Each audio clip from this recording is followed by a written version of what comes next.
नमस्कार, आप देख रहे हैं Z10 न्यूज और मैं हूं आपके साथ सपना ठाकुर। और आज हमारे बीच मौजूद हैं ठाकुर युवराज सिंह आलोक जी। सर, आपका बहुत बहुत स्वागत है हमारे स्टूडियो में। बहुत बहुत धन्यवाद आपका।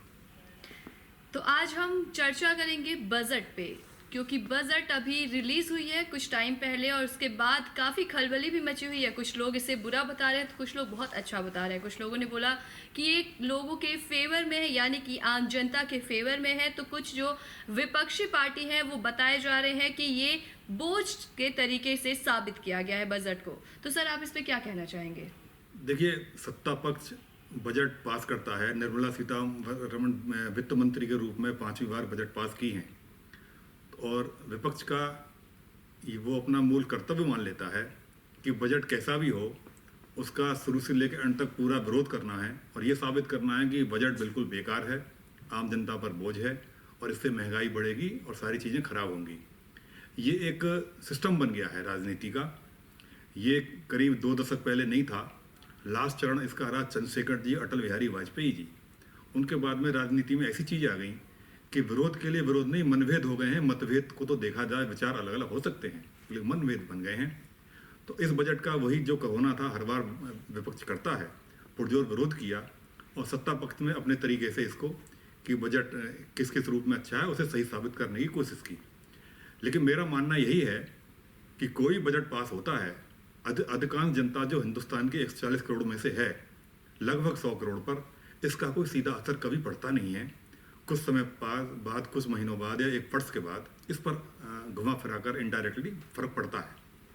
तो मेरा कहना तो यही है कि बजट पूरी तरीके से बेकार नहीं है और मैं इसको 100 में से अगर आप कहें तो करीब 65% इसको पॉजिटिव बताऊंगा, इसे रचनात्मक बताऊंगा।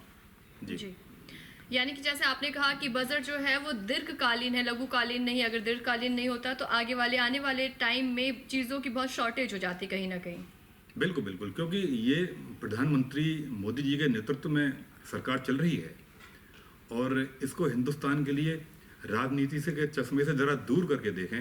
हिंदुस्तान के भविष्य के लिए प्रधानमंत्री के रूप में नरेंद्र मोदी जैसा व्यक्तित्व जो मिला है, उसके अंडर सारी सरकार ये चल रही है। सारे मंत्रियों की बात में नहीं करता, लेकिन जहां मैनेजिंग डायरेक्टर अगर सही हो तो उसके जितने भी अफसर अधिकारी हैं, मैनेजर हैं, वो भी ठीक काम करते हैं। तो उनके अंतर्गत जब वित्त मंत्री ने बजट पास किया है, दीर्घकालीन किया है, शॉर्टकट नहीं है, लघुकाल में नहीं दिखेगा। आगामी इसके परिणाम बड़े अच्छे होंगे और मैं इस बजट को लगभग ठीक मानता हूँ सभी लोगों के लिए। जैसा आपने कहा कि आगामी समय में बजट का बहुत अच्छा प्रभाव दिखेगा लोगों पर। इसी के साथ मैं आपसे जानना चाहूँगी, क्योंकि बजट पेश होने के बाद ही काफ़ी विपक्षी जो पक्ष है वो काफ़ी खलबला जाते हैं, बरगला जाते हैं और कई बयान भी देने लगते हैं कि ये चीज़ें ऐसी है या इन चीज़ों में बढ़ोतरी नहीं करनी चाहिए थी, कटौती की जाए, फलाना फलाना बहुत सारी चीज़ें हो जाती है। तो इसको लेकर कहीं ना कहीं संसद में भी इसका असर देखने को मिल रहा है, क्योंकि संसद में जब भी आप बात करने जा रहे हैं तो हर दूसरे दिन इसे स्थगित करना पड़ रहा है। क्यों? क्योंकि शोरगुल इतना मचा देते हैं कि ना चाहते हुए भी संसद को स्थगित करना पड़ रहा है। तो इसके पीछे भी क्या बजट कोई कारण बन सकता है यहाँ पे? देखिए, अगर कुछ कमियां दिखती हैं सरकार के पक्ष में, सरकार में, तो जितने भी विपक्ष में लोग हैं उनको बहस करनी चाहिए और क्वेश्चन करना चाहिए और जो मंत्री जवाबदेह हैं उनसे आंसर मांगना चाहिए। क्योंकि हमारे सनातन धर्म में भी और हमारे अब संविधान में भी, संविधान अपना विचार अभिव्यक्ति की स्वतंत्रता की अभिव्यक्ति है। कोई व्यक्ति कुछ भी प्रस्तुत कर सकता है। अगर सरकार उसका जवाब ना दे, अगर वित्त मंत्री से क्वेश्चन किया जाए बजट के बारे में और वो जवाबदेही से बचें या प्रधानमंत्री जी ओवरऑल बचें, तो इस सरकार का नकारात्मक पक्ष रहेगा। लेकिन सत्य यह है, हो ये रहा है कई दिनों से, बार बार ना चाहते हुए भी संसद को स्थगित करना पड़ता है। ना चाहते हुए भी करोड़ों का जो पैसा है हमारे आम जनता का, टैक्स का, बजट जब भी सदन चलता है, ये शीतकालीन या ग्रीष्मकालीन, करोड़ों खर्चा होता है, हर घंटे बहुत ज़्यादा खर्चा होता है।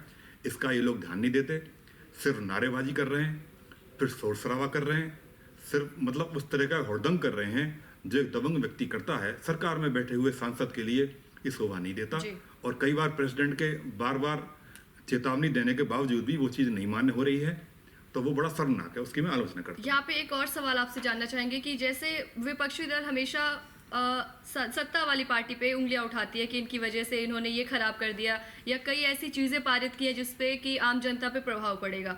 अगर ऐसा ही होता तो जो सरकार में अभी जो सरकार बनी हुई है, सरकार की जो मंशा है वो ये होती कि हम शांत रहे, हाथ पे हाथ धरे बैठे रहे। लेकिन आपने देखा है कि संसद में प्रधानमंत्री बोलते हैं संसद के बीच, लेकिन फिर भी उन्हें बोलने नहीं दिया जाता। तो कहीं ना कहीं ये खुद की करनी को छुपाने का काम किया जा रहा है विपक्षी पार्टी का। देखिए, अटल जी थे, चंद्रशेखर जी थे, कितने लोगों का नाम मैं लूँ, ये विरोध में रहते हुए भी पीवी नरसिम्हा राव जी थे। मतलब अपना समय भी लोगों को दूसरे दल के नेता को देते थे। डॉक्टर राम मनोहर लोहिया को समय दिया था उस समय अटल बिहारी वाजपेयी ने अपना, जब नेहरू जी के टाइम की बात मैं बता रहा हूँ। अटल जी तो उस समय यंग ही थे। कई बार चंद्रशेखर जी ने, शरद पवार जी टोकते थे अटल जी को, तो चंद्रशेखर जी ने, कई बार ऐसा हुआ कि चंद्रशेखर जी ने डांटा शरद यादव जी को भी। तो वो चीज़ें अब रही नहीं है।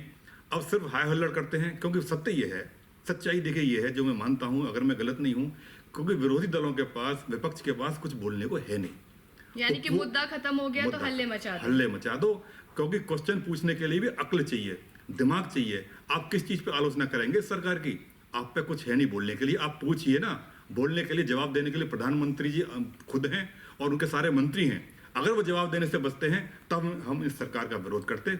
लेकिन मैं इस सरकार के इस समय पक्ष में इसलिए बोल रहा हूँ क्योंकि ये सिर्फ हाय हुल्लड़ करते हैं। मतलब बेवकूफ़ों की तरह। शर्म आनी चाहिए कि दूरदर्शन पर, टीवी पर पूरे हिंदुस्तान इसको देख रहा है कि कैसे हमने सांसद चुनकर भेज दिए, लफंडरबाजी कर रहे हैं। किस शब्द का मैं प्रयोग करूं तो शोभा नहीं देता।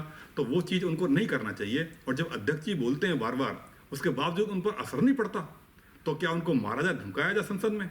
तो बड़ा शर्मनाक कंडीशन है। उससे बचना चाहिए, सरकार का सहयोग करना चाहिए सही चीज़ पर, और विरोध करना चाहिए गलत चीज़ पर। आलोचना तो होने चाहिए, आलोचना तो बहुत जरूरी है, लेकिन हर चीज़ के लिए आलोचना करना वो गलत है। मेरा मानना ये है। कहीं ना कहीं शर्मनाक भी है, ये शर्मनाक भी है, दुखदायी भी है। लोग बड़े बड़े नेता होके अगर आप ऐसी चीजें करते हैं तो कहीं ना कहीं ये छोटे स्तर के लोगों पे भी प्रभाव डालता है। बिल्कुल प्रभाव पड़ता है। सारे लोग देखते हैं पर उनको वो असर है ही नहीं। असल में क्या है, हो ऐसा गया है कि नेता नगरी के नाम पर ये जिस तरह का बाउंडर पैदा करते हैं, क्योंकि अगर आप में बात है, दम है, कोई क्वेश्चन है तो आप पूछिए ना उसको। सरकार नहीं जवाब देती तब वो बात गलत होती है, लेकिन ऐसा है नहीं। जी। तो सर बहुत बहुत धन्यवाद, आपने इन मुद्दों पे प्रकाश डाला और साथ ही बताया कि किस तरीके से विपक्षी पार्टी अभी बौखलाई हुई है और सत्ता में आने के लिए खलबली मची हुई है, क्योंकि इलेक्शन का कुछ ही टाइम अब बच चुका है, चुनाव आने वाले हैं। इस वजह से कहीं ना कहीं विपक्षी पार्टी और भी ज्यादा बरगला गई है, खुद को खलबलाहट में डाल के खुद का जो असली चेहरा है वो सबके सामने ला रही है। मुद्दा विहीन विपक्ष हो गया है सारा मिला के, तो वो बड़ा गलत है। और उसी के परिप्रेक्ष्य में खिसियानी बिल्ली खंबा नोचे वो वाला हाल हो गया है। सरकार पर अनलगर आरोप लगाते हैं, आरोप भी नहीं लगाते, आरोप का जवाब दिया जाए, सिर्फ हाय हुल्लड़ करते हैं, जो ऐसा नहीं करना चाहिए। मुद्दा होगा तो आरोप लगाया जाएगा। जी जी जी जी। तो जाना आपने कि कैसे बजट के बाद लोग परेशान थे। कुछ लोग ऐसे थे जिन्होंने बजट को बहुत खराब तरीके से जनता के सामने पेश किया, और कुछ जो समझदार लोग हैं उन्होंने चुप्पी साधी हुई, क्योंकि उन्हें पता है कि बजट आज नहीं तो कल उनके पक्ष में ही होने वाला है। तो ऐसी तमाम बड़ी खबरों के लिए आप देखते रहिए Z10 न्यूज़।